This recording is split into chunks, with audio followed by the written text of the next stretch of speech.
mentoring talented young scientists like Colleen is to do what I can to help, and then to stand back and get out of the way. So that's what I'm going to do right now, and hand it over to Colleen.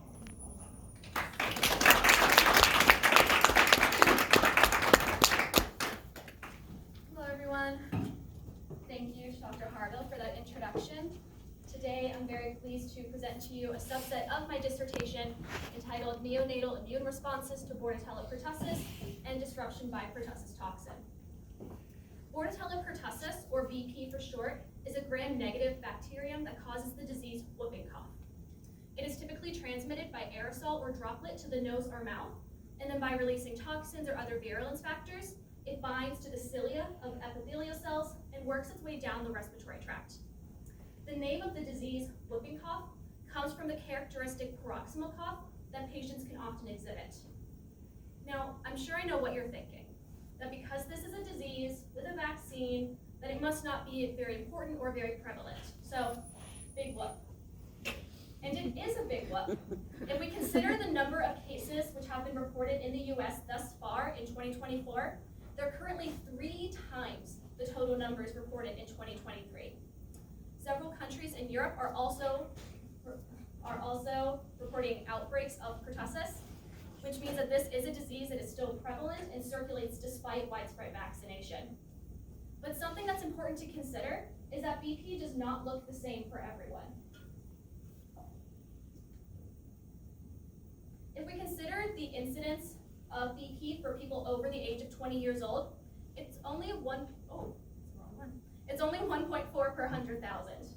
But if we consider the incidence for infants under 6 months old, it's 121 per 100,000. And not only do infants have higher case numbers of BP, they also have much more severe cases, with approximately 20% of infants under 6 months old with BP requiring hospitalization. This is because when infants get BP, it can often travel all the way down to the lungs, resulting in severe complications such as pneumonia, apnea, seizures, and pulmonary hypertension. However, in adults, the disease typically stays in the upper respiratory tract, where it's able to easily transmit. And this increased susceptibility of infants is not something that's unique to just BP. Infants actually have a very different immune system than adults. They primarily have naive immune cells and are famously unable to generate an inflammatory response, which is so well understood and appreciated in adults.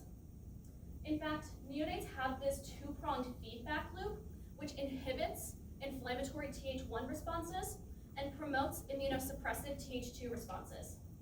This is associated with increased amounts of IL-10 and IL-4 and decreased amounts of IL-12 and IFN gamma. A major contributor to this feedback loop is the unique immune cells which are found in neonates.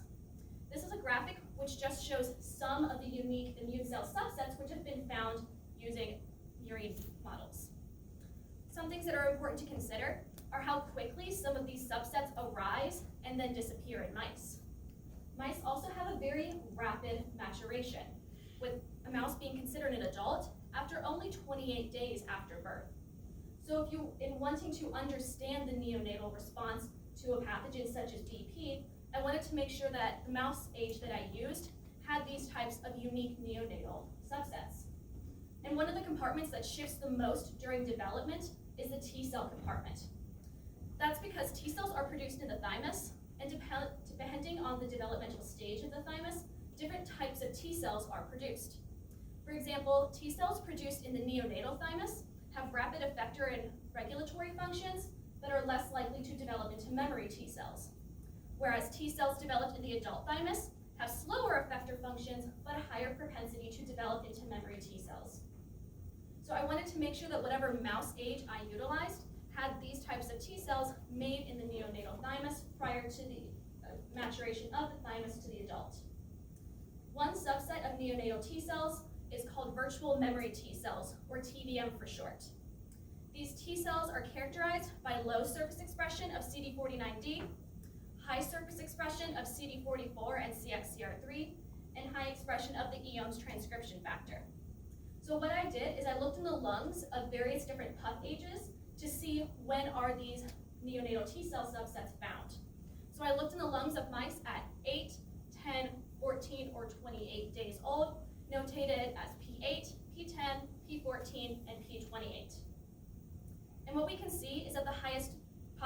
presence of virtual memory T cells are observed in mice at 8 days old.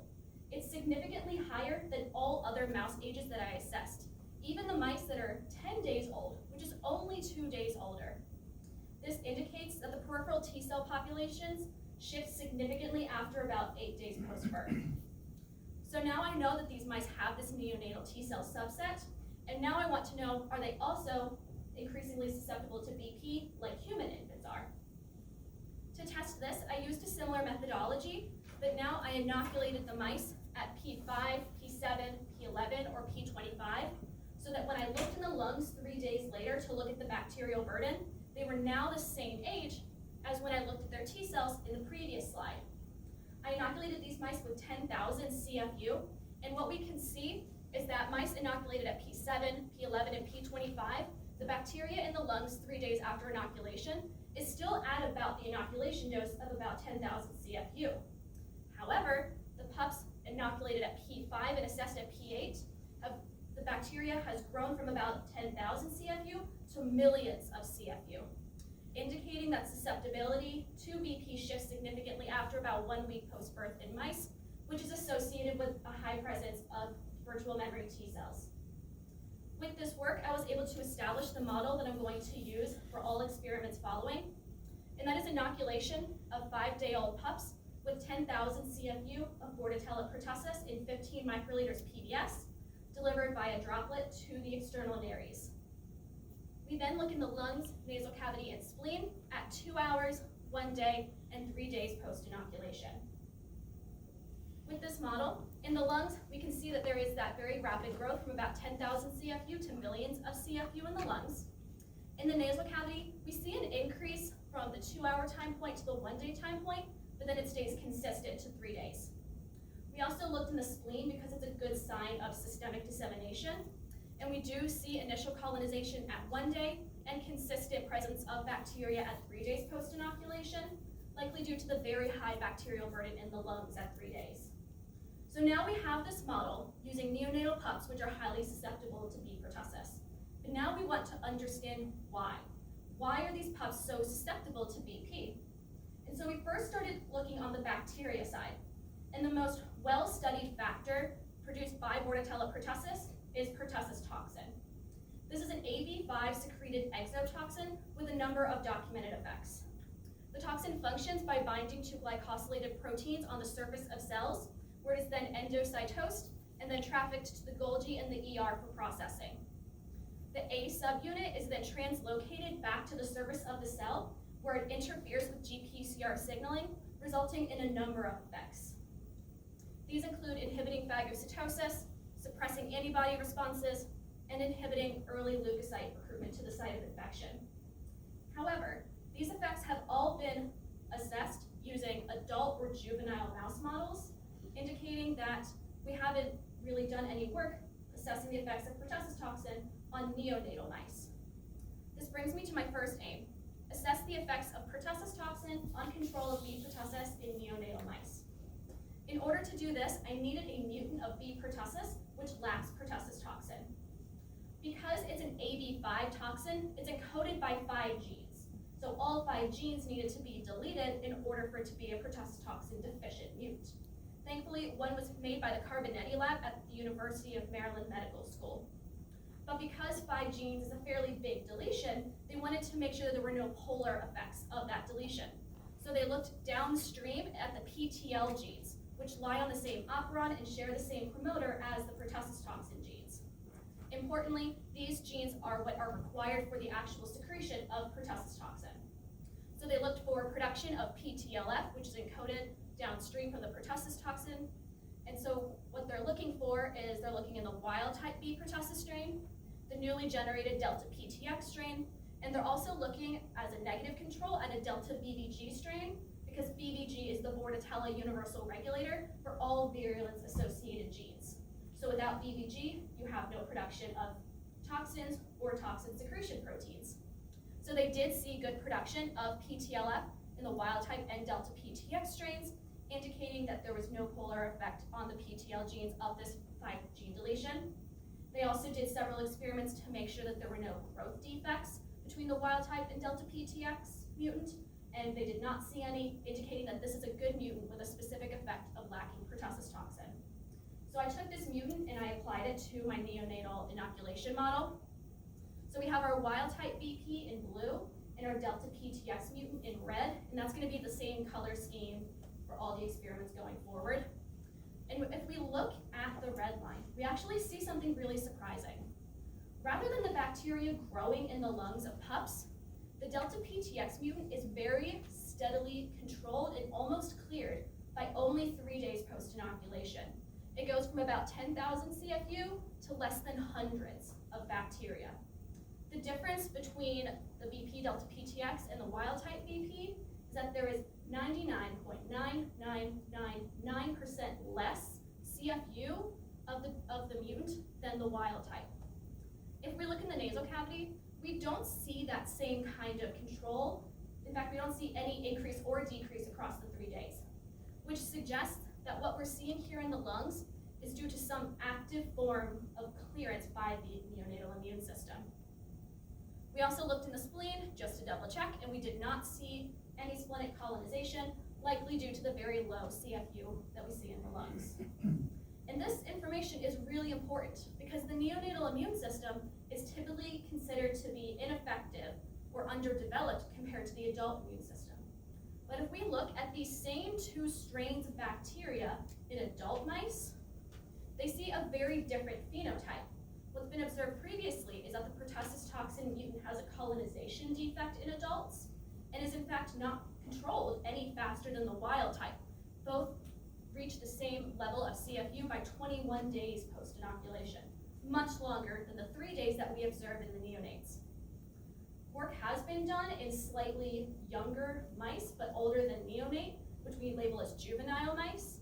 So in pups that are inoculated at 7 days old, and then assessed at 7 days and 14 days after infection, they do see a significant difference between the amount of wild type versus delta PTX, but it's again not near being controlled like we can see with our neonatal model. Importantly, if we look back to the work with the virtual memory T cells, we can see that the highest number of virtual memory T cells, or proportion, are seen at 8 days old, and that by P10, they are lacking this key neonatal T cell subset, indicating that what we're seeing here is a more purely neonatal response and is much more effective than the more adult-like response, which we all know.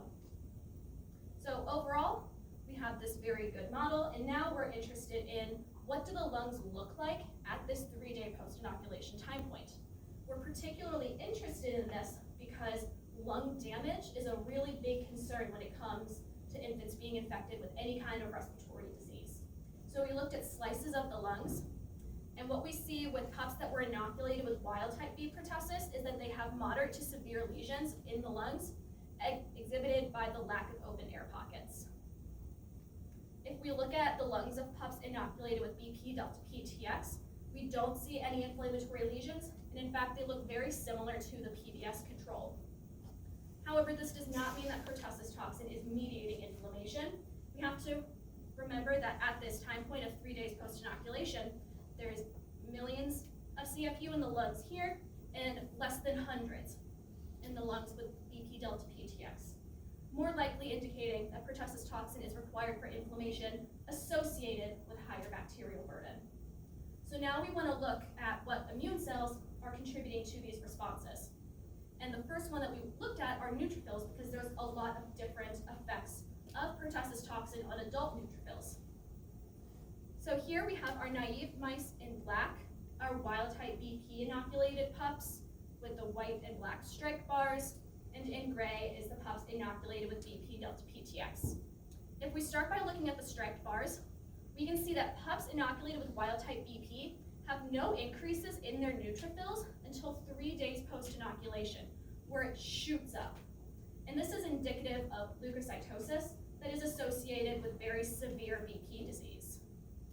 But if we look at the gray bars, we can see that pups inoculated with BP delta PTX have this very moderate but significant increase in neutrophils at only two hours post-inoculation. But then they're at naive levels at 1 and 3 days post-inoculation. indicating that pertussis toxin could be disrupting early accumulation of neutrophils. But we also want to know, are the neutrophils actually contributing to the control of BP delta PTX?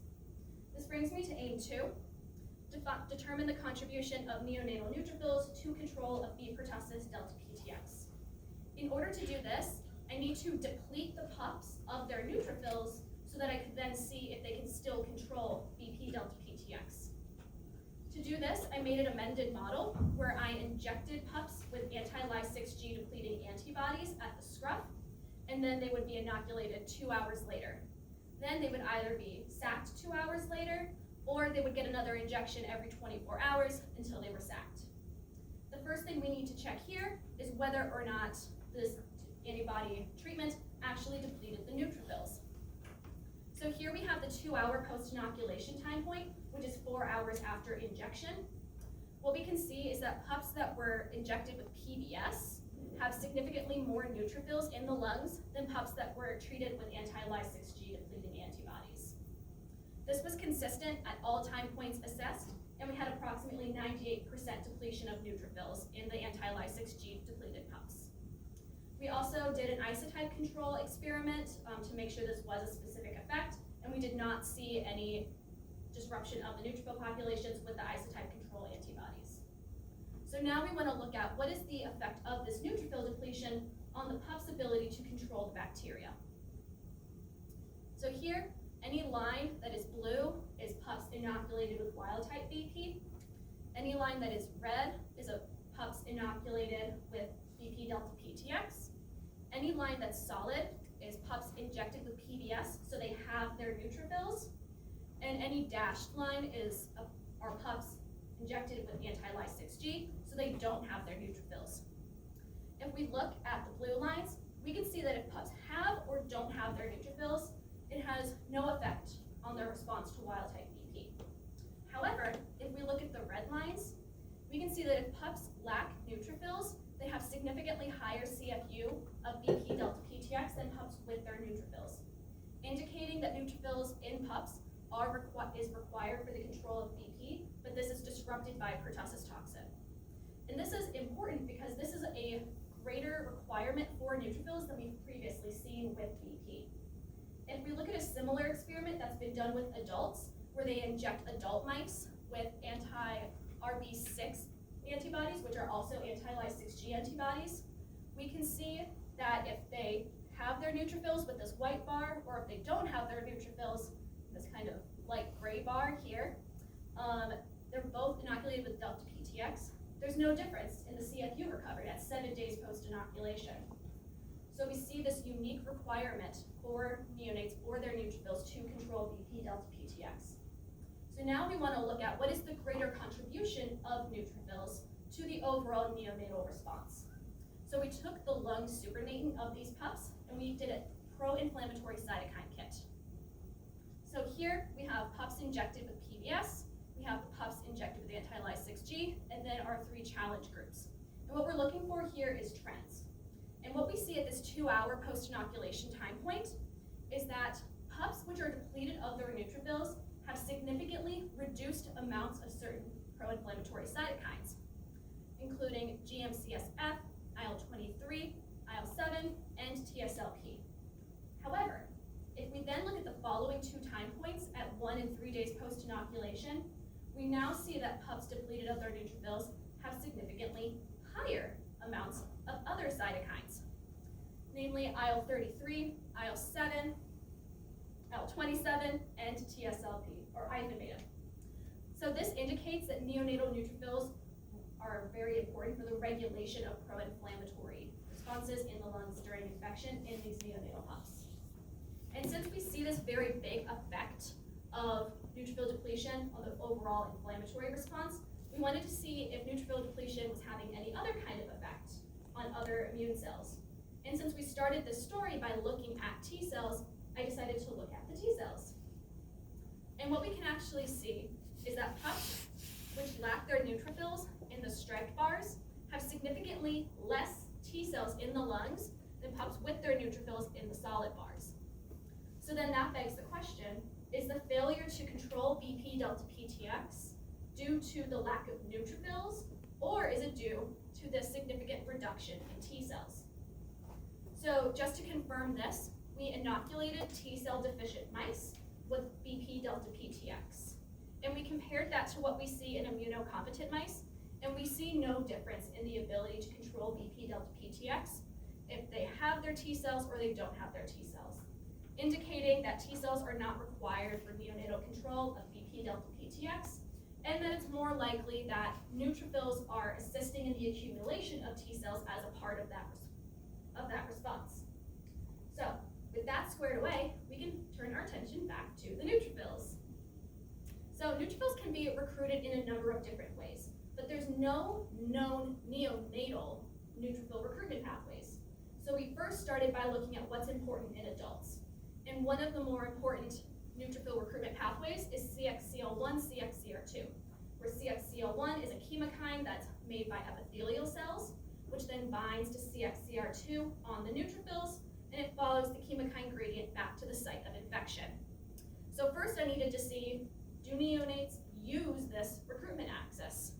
So to do that, I used an amended version of the anti-Lys6 gene model, where I instead injected them with anti-CXCL1, so they can no longer use this method of chemotaxis.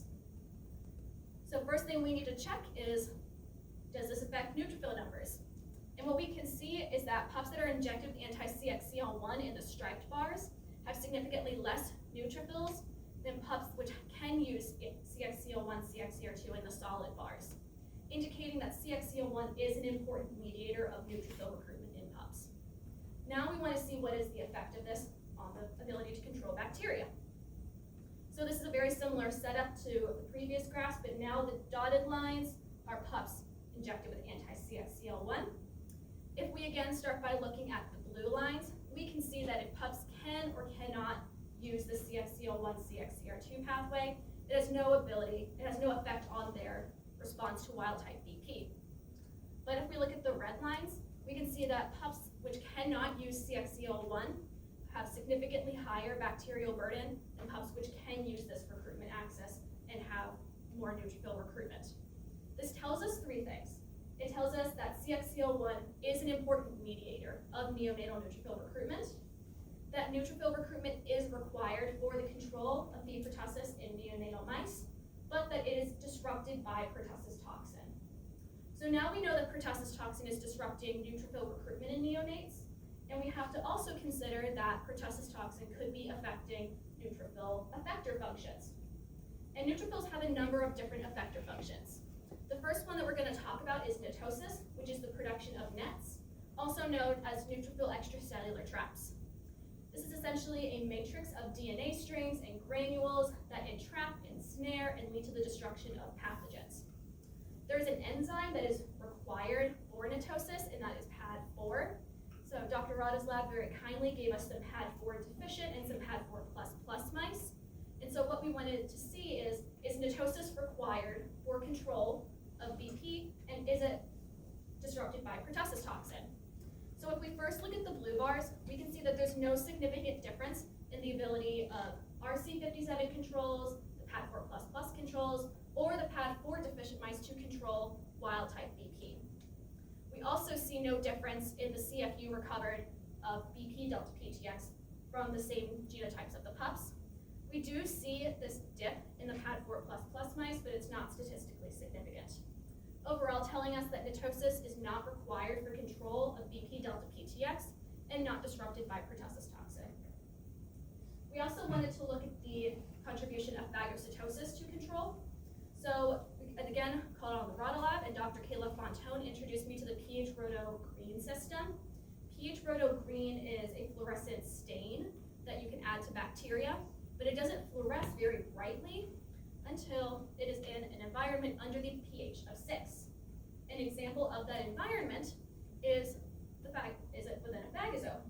So what I was able to do is take the wild-type BP, or N the BP delta PTX, incubate it with the pH Roto stain, and then add that stained bacteria to neutrophils that we isolated from pup lungs. So here we first had to do our controls, and the control is incubating the neutrophils with the bacteria on ice so that there's no phagocytosis. And we do see increased phagocytosis by our experimental samples, which were incubated at 37 degrees. We then subtracted the control from the experimental values so that we can just look at the numbers of pH roto-positive neutrophils. And what we see is that there's no difference in the ability to phagocytose either wild-type BP or BP delta PTX by these neonatal neutrophils. Overall, this work indicating that pertussis toxin does not disrupt phagocytosis or netosis mediated control, and that it is not required for control of BP delta PTX. So now we know that neutrophils are required and their recruitment is required for control of BP delta PTX. But we know that can't be the only immune mechanisms that are really contributing to this control. So thought to myself, what is another very fast-acting immune mechanism which could be contributing? And my brain went to the complement system. And the complement system is essentially a cascade of enzymes activating other enzymes which amplify the initiating signal. And it has many different, it can lead to both the direct destruction of the pathogen and can also lead to the recruitment of leukocytes. However, it's a little bit of a funky thought to have, putting complement with neonates. And that's because there's been a lot of work done with human infants that have assessed the amount of complement proteins they have in their blood. And it is 1,000 times less than what's seen in adults. So there's almost no information looking at complement in neonatal pups. But we've already seen some really cool things with this pup model, and so this led me to my last aim, determine the contribution of complement to control of B. pertussis delta PTX in neonatal mice. So what we did is we took pups which are deficient in the C3 component, which is required for activation of all pathways of complement. So what we can see with the blue lines is that if pups have or don't have complement, no difference on the response to wild-type BP. But if we look in pups inoculated with BP delta PTX, we do see that pups which lack complement have significantly higher CFU than pups with complement at 3 days post-inoculation. Great, another great phenotype. However, as I mentioned before, complement has a number of different functions, including the recruitment of neutrophils. So we had to check and make sure, is there any difference with the neutrophil recruitment numbers in these C3 deficient mice? What we see is that if we first look on the blue graph, we can see that if pups don't have complement, they have this really severe deficiency in the ability to recruit neutrophils. Even at the 3-day post-inoculation time point, when there's usually that massive leukocytosis. We also see significantly reduced neutrophils in the lungs of C3 deficient pups inoculated with BP delta PTX at this 1-day post-inoculation time point. So now we have to consider, is this failure to control BP delta PTX actually due to the lack of complement, total complement functions, or is it just due to this lack of ability to recruit neutrophils? So to do that, we kind of honed in on the part of the complement cascade which is important for recruitment of neutrophils, and that is the C3A component. So what we did is we purchased recombinant mouse C3A and added it to our bacterial inoculum with the hope that we could rescue neutrophil recruitment. So we only did this in mice inoculated with BP delta PTX. So first we have the neutrophils per lung at 1 and 3 days. These solid red lines are C57 pups with BP delta PTX. So they make their own C3 and produce their own C3A. The red and white striped bars are C3 deficient mice with BP delta PTX. So they do not make C3, they cannot make C3A. Finally, the last bar is red and black. These are C3 deficient pups given BP delta PTX with C3A. So while they can't produce their own C3, I've given them C3A. So what we can see is that when you give the pups C3A, we do have significantly more neutrophils in the lungs than pups without C3.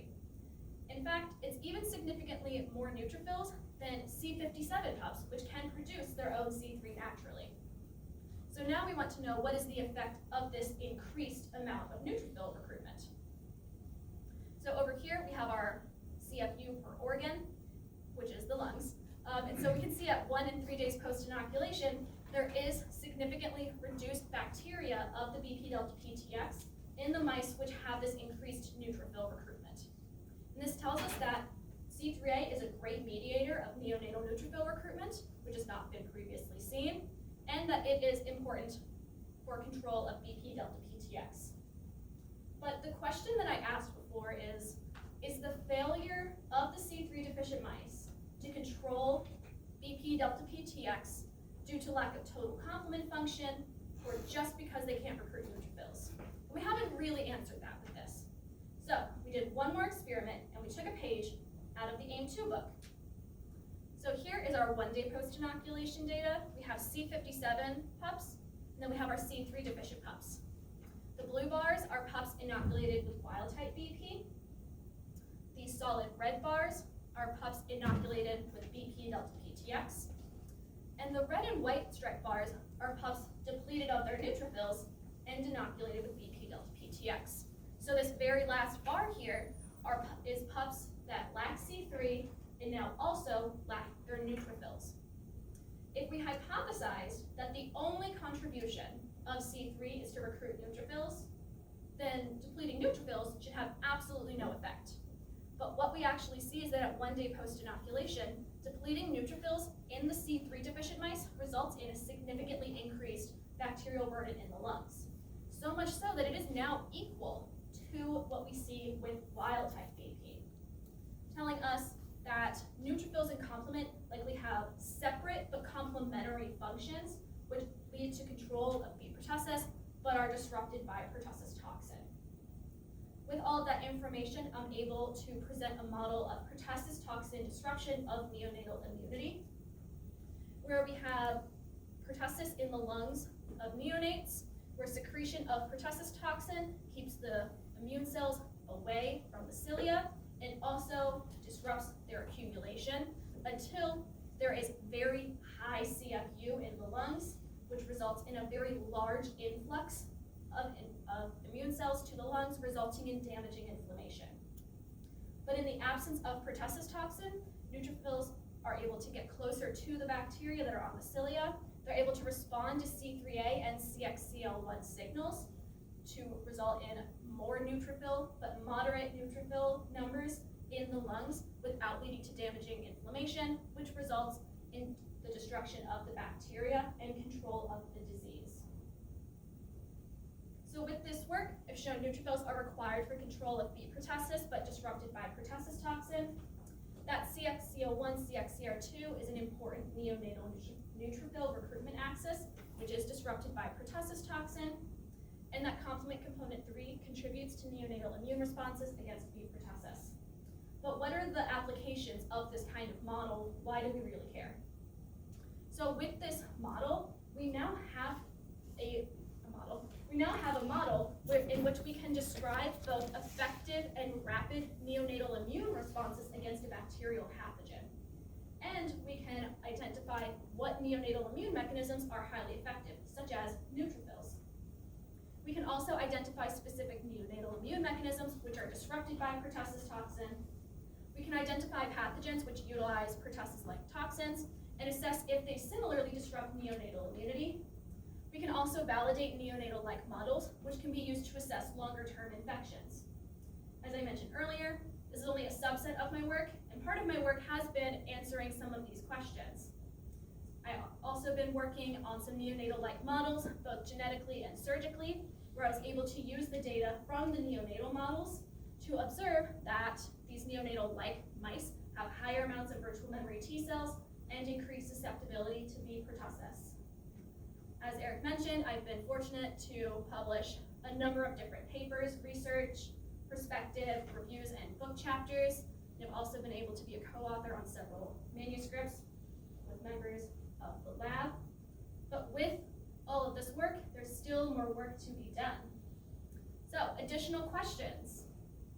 Can neonatal neutrophil responses be enhanced in the presence of pertussis toxin to offset its effects and mediate control?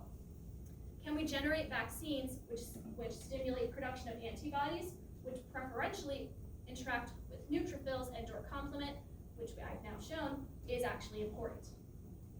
Do other bacterial or viral pathogens produce virulence factors, which specifically disrupt these neonatal immune mechanisms?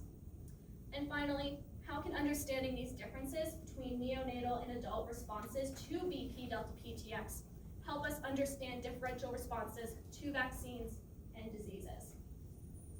With that, I have many, many people to thank. I, of course, would like to thank all of my lab members, current and previous. I'd like to thank my thesis committee, all those that are present here today, and as well as ones that are no longer on the committee. I'd like to thank collaborators and funding sources. I'd like to thank animal resources staff for all of their help. I could not have done any of these experiments. I'd especially like to thank the mice for their sacrifice of their lives, because without the sacrifice of their lives, we cannot better our own health. We have a lot of fun in and out of the lab. So obviously, thank you to Dr. Harville for taking in someone fresh out of undergrad in a pandemic. That was a lot of fun and really easy. I'd like to thank Dr. Kyan Dewan, who is my best friend in the world. He is just a great cheerleader. He is a great helper. He's so much fun. I'm really gonna miss him. Thank you to Dr. Mandy Caulfield, who trained me from the very first day that I stepped into the lab. I would not have been able to do any of this without her help. So thanks. She actually moved to my hometown and watches my brother's dog. So she's never getting rid of me. Thank you to Jillian and Maya, who are my little sisters. I really enjoyed training you guys. Thank you for helping with everything, and I can't wait to see what you guys do next. It's gonna be fabulous. I'd like to thank everyone that helped me from high school and undergrad. My high school science teacher, Terry Grant, got me into science. You can blame him. And I'd like to thank my undergrad research professor, Dr. Amy Weimer. I would not have gotten into grad school if she had not looked at the very dirty water coming out of the faucet at our undergrad and said, hey, what's up with that? It led to a research project that I was able to help with. I'd like to thank all my friends from high school, my friends from undergrad, for keeping me encouraged. Of course, all the friends that I made while I was here. It was very easy to make friends during a pandemic, and I say that sarcastically. Thanks to Amy for giving me lots of laughs and for giving me my god dog Sadie. Thank you again, all friends. Jared, Sarah, Emily, Denise, Sam, Amber, Song, Nova, Ryan, everyone, and Katie. You'll notice Katie was also on the lab slides. She went from an undergrad researcher to my roommate. So again, there's no separation of church and state with science. Of course, I'm going to thank my family. Thanks to my parents for sitting through this talk. There they are. Thanks for helping with everything and listening to everything. I have lots of siblings. I have my little brother, Brennan. I have my older brother, Ian, my older sister, Megan. Their spouses, Siobhan and another Eric, which was never confusing to have two Erics. Thank you for your support. Thank you for listening. Thank you for pretending to read everything that I sent you, that I published, even when it was gross. And last but not least, I have my favorite people in the world. It's my niece and nephew. My nephew, I'm really gonna cry about this one. My nephew was born the day I started my PhD, which really stole my thunder. But Cooper and my niece Shay have kept me going through the whole time. I have their names tattooed on my body. I talk to them so many times a week. They are my favorite people. The only reason I kept going is so that I could have enough money to keep buying them presents. So thank you all very much. I'm very glad to stop talking.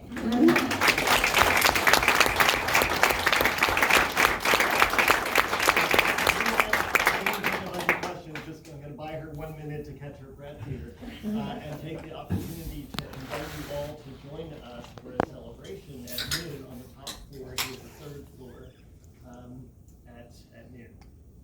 And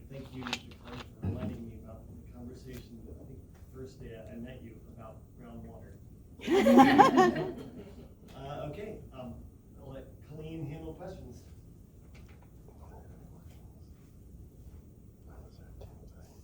And I'll start. Yes. So, in your applications for future questions, you speculated that other pathogens might do something similar. So, can I draw you out on that a little bit? Sure. So, in what way? What do you mean? So there's actually a whole class of toxins called pertussis toxin-like toxins. So there's one produced by E. coli, there's one produced by cholera, there's one produced by a different species of Bordetella called Pseudohensii, which I also published on. And so can we see if neonates have a similar response to these pertussis toxin-like toxins, and are they disrupting neonatal immunity in a similar way?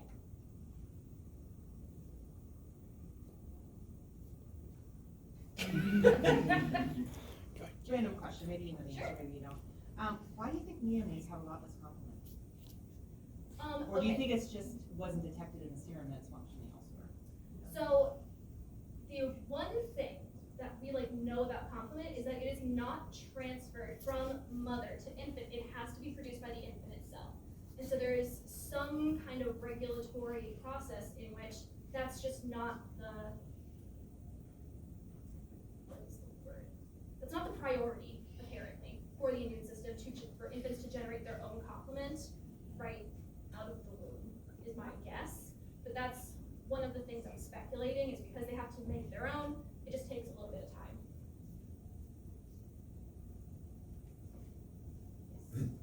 So if you've shown always that neutrophils are needed for the control of the toxin deficient bug, but you show that it's not mitosis, it's not phagocytosis. So do you know which parameter of the whole cascade of getting it's a recruitment, you think?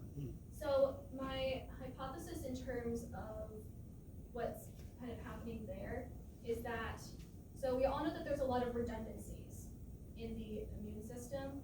And so my hypothesis is kind of that neutrophils are required, complement is required. We didn't see that kind of requirement for a lot of other subsets like T cells, like macrophages. And so I'm thinking that a lot of the other parts of the immune system kind of have similar functions, so that when you just delete that, there's another part of the immune system that can take over. But that's not really neutrophils. They're just really fast. I think it's the fast acting that is really important. It's the neutrophils that are coming in at 2 hours. It's the complement that's getting activated right out of the gate. And I think that other things have similar functions, but they take longer. So that's why we don't see a difference if we knock them out individually. I have a question in the chat. It's Mandy. Question. Can you comment on the potential biological relevance of your complement findings to human neonates? What are the relevant levels of neonatal complement in mice versus humans, which are incredibly low, as you mentioned? That's a great question, and I'm very excited to find out in my postdoc, where I will be comparing neonatal mice and human infants in trying to understand those responses and kind of link them together and understand that better. So thanks for that plug, Mandy.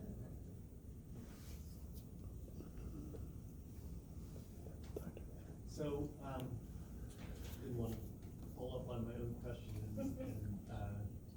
but I will. So, so you described a way that other pathogens might do something similar, a kind of divergent evolution, right? So, toxins evolutionarily related to pertussis toxin. If this is a real advantage to the pathogen to be able to overcome neonatal immunity, do you think that there could be convergent evolution? That is, viruses, bacteria, other organisms finding a new, different way of accomplishing the same thing, whether it's inhibiting neutrophil recruitment or whatever else. Absolutely. So because we see such a requirement for neutrophils with BP, and as I mentioned, there are a lot of pathogens that neonates are highly susceptible to, and it's always been attributed to they have a bad immune system. But they don't have a bad immune system. They're just, the most important part of their immune system is being disrupted. So it's very likely that other pathogens are disrupting very similarly.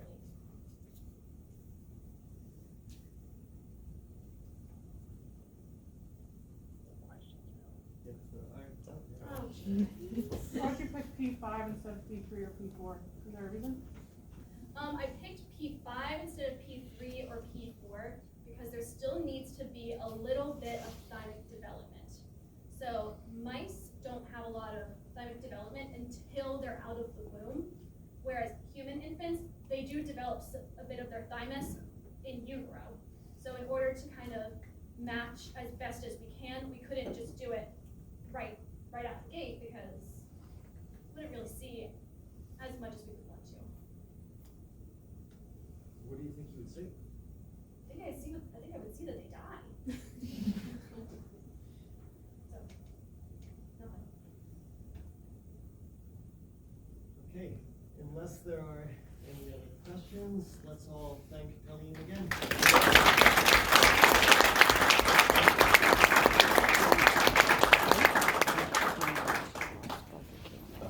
Here's the part, here's the way you get the phone in the front row. 5 minutes or so, you're all welcome to quickly